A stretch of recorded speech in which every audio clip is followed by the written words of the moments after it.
Let's talk about Imran Khan,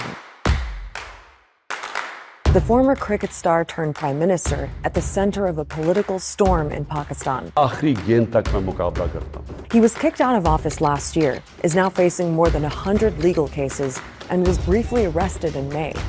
It led to huge protests and violence.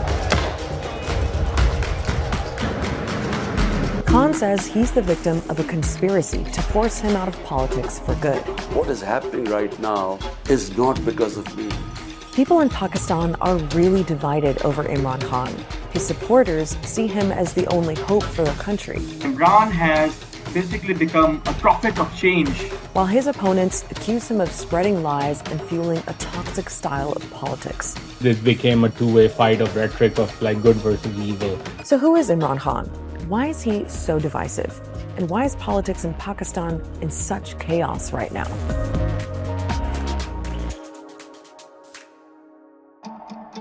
First off, let's run through Imran Khan's backstory. He was born into an upper-class family in Lahore and went to an elite high school. He studied at Oxford University in England, but it was his cricketing career that made him into a superstar.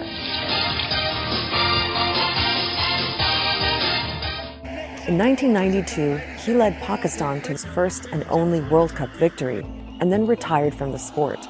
He's easily the greatest Pakistani cricketer of all time. A very glamorous cricketer too. That glamour, of course, brought him to the attention of high society in London. In the early 90s, he was hanging out with rock stars and royalty, and married a British aristocrat.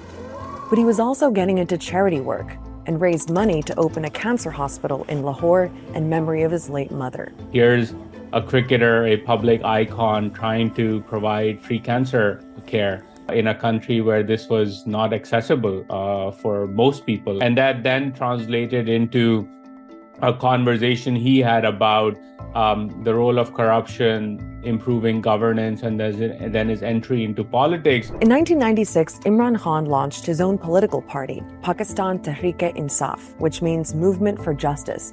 He styled himself as an outsider on an anti-corruption mission, but his political career didn't really take off until 2011. That's when he held two rallies in Lahore and Karachi. Tens of thousands of people showed up. He was promising to bring a new kind of politics to Pakistan. And 7 years later, that message helped him get elected as prime minister. मैं ये आपके सामने ये pledge करता हूं कि इंशाल्लाह ये एक बिल्कुल आप मुख्तलिफ किस्म की पाकिस्तान में गवर्नेंस देखेंगे. Now, until Khan came on the scene, Pakistani politics was dominated by two parties and two families. The Bhutto family, which is linked to the PPP, and the Sharif family linked to the PMLN. That's the party of the current Prime Minister, Shehbaz Sharif. For years, the two sides have been alternating in power, a pattern that Khan was determined to break. To demolish what he called the grip of dynastic politics in Pakistan. He's very popular among young Pakistanis who do not see the old guard as being representative of their ambitions and aspirations. He's also popular among middle and upper middle and elite classes. They are of the view that Pakistan have been harmed by the politically corrupt elite for too long, and Imran is our hope. Now, there's another layer in Pakistan's politics that you need to know about, and that's the military. Since Pakistan's independence in 1947, there have been several military coups, and generals have ruled directly for 33 years in total. But when there's been a civilian government, the military still plays a big role behind the scenes. They have like such a strong, influential meddling going on that no government in Pakistan really gets formed without their involvement. And it seems that was also the case for Imran Khan, that the military was pretty influential in his rise to power. This is something which is acknowledged by the military leadership of that time. People who have subsequently came out after the retirement and acknowledged and confessed that yes, we have helped Imran win. And Khan actually sold himself as a candidate who could work with the military. They were seen as being on the same page. The constant struggle and tension between civil and military establishments in Pakistan was something that people expected would end with Khan coming into power. But it didn't. Here's what happened. So it's 2018, and Imran Khan's just been elected prime minister. It was actually a pretty contentious election, and his political opponents accused him of fraud. But Khan was popular, and for a lot of people, it felt like a fresh start. Remember, his big thing was tackling corruption, something he said was at the root of most of Pakistan's problems. So he went on a massive anti-corruption drive. Many politicians and government officials were arrested. Khan's supporters approved, but his critics said it was one-sided and that he was only targeting his political opponents, though Khan denies that. Order in the house, please. Another criticism was that Khan's approach created a kind of vindictive and divisive political atmosphere. He made compromise a bad word. You were all in with Khan or you were anti-Khan for whatever reason. That was the conversation. Khan brought with him an extremely divisive, and some would say hateful style of politics. Much of that reflected in the language that he used, haranguing his opponents and accusing them of being thieves and crooks. सिर्फ हम जिससे मुफाहमत कभी नहीं करेंगे वो लोग हैं जिन्होंने पाकिस्तान की अवाम का पैसा चोरी करके मुल्क से बाहर लेके गए. Now, the economy was a big issue when Khan was prime minister. He inherited a lot of problems, including a major debt crisis, and he had to deal with COVID too. But the bottom line was that living conditions for most Pakistanis didn't improve under Khan. Inflation soared and the value of the currency fell. As the economic stress mounted, people sort of began questioning, what this hope and change mantra was all about. And I think that began to then erode his popularity. Overall, your democratic, your human rights, these things were being impacted. Politicians were thrown in jail, things like that. But economy was also being impacted. And along with these things, Imran's relationship with military also started fracturing. Now, it's hard to know exactly how Khan's relationship with the military broke down because this is behind the scenes kind of stuff. But strains developed after a couple of years with Khan as prime minister. It seems the military wasn't happy about the way things were looking. The economy was in bad shape. And on foreign policy, Khan seemed to be going his own way with a more anti-Western approach. There was a reported disagreement, too, over the intelligence chief, who was supposed to leave his job after 3 years, as per military policy, but Khan wanted him to stay. It was kind of a straw that, if not broke the camel's back, it really made things irreparable from that time onward. It's always been a marriage of unequals. Every time a politician or a political party has allied itself with Pakistan's military, they always get hurt by it. By 2022, it seemed pretty clear that the military was pulling their support from Khan by standing back so the opposition parties could go after him.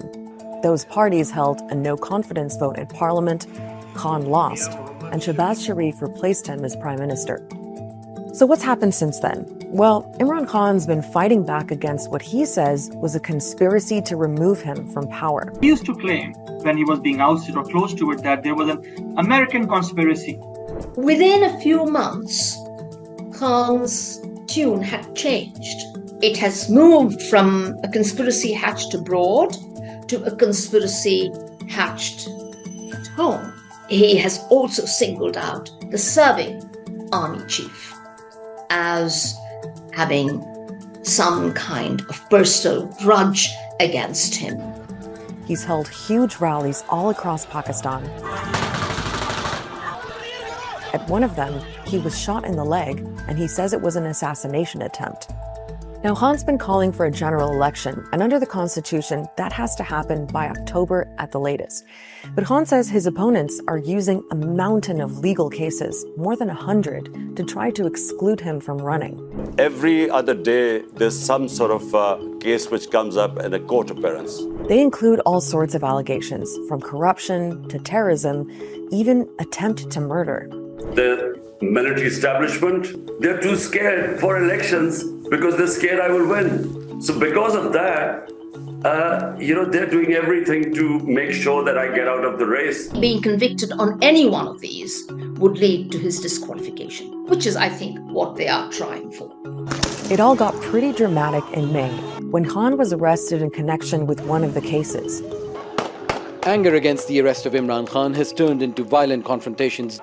Tear gas shells have been fired at this crowd, blocking the main highway towards Islamabad. These are the protesters, and that in the distance is the police line. And since that violence, thousands of people linked to Khan's party have been detained, including senior leaders. An absolutely massive crackdown. Undeniably, the state has really come down hard on Imran and his party in a very brutal manner. The government is using similar tactics that he tried to use against them, and it's taken things to the next level. To his supporters, Imran Khan is the ultimate political victim. And everything that's happened in the last year or so has actually boosted his popularity. ये लोग जितना उसको दोबारा ना अल्लाह उसको ऊपर ला रहा है, अल्लाह इज्जत दे रहा है उसको, अल्लाह लाने वाला है. जो खान साहब कहते हैं बिल्कुल सही है, हम तो अपने लीडर के साथ हैं. By all accounts, Imran Khan today is Pakistan's most popular politician. I think there is agreement that if elections were to be held tomorrow, he would win. So Imran Khan is as popular as he's ever been. And disillusionment with the current government of Shehbaz Sharif probably has something to do with that. There's a full-blown economic crisis. Pakistan is running out of foreign currency and could soon default on its debts if it can't secure more loans. And millions of people are still dealing with the aftermath of last year's floods that left a third of the country underwater. So while this brutal political fight is going on, there are so many other urgent problems stacking up. 4 million people just over a few months have fallen below the poverty line. And I don't think any segment of elite society, politically or institutionally in Pakistan, and that includes the military, has an answer to solving these problems. And that's the real tragedy here. Complete chaos happening. And it's easy to blame Imran Khan for it, or military for it, or this class or that class. And all of these allegations have partial merits. But ultimately, the people who are suffering are the people of Pakistan, the country as a whole. Check out our last explainer on why Arab countries are cozying up to Syria's President Bashar al-Assad. And don't forget to subscribe so you don't miss the next episode of Start Here.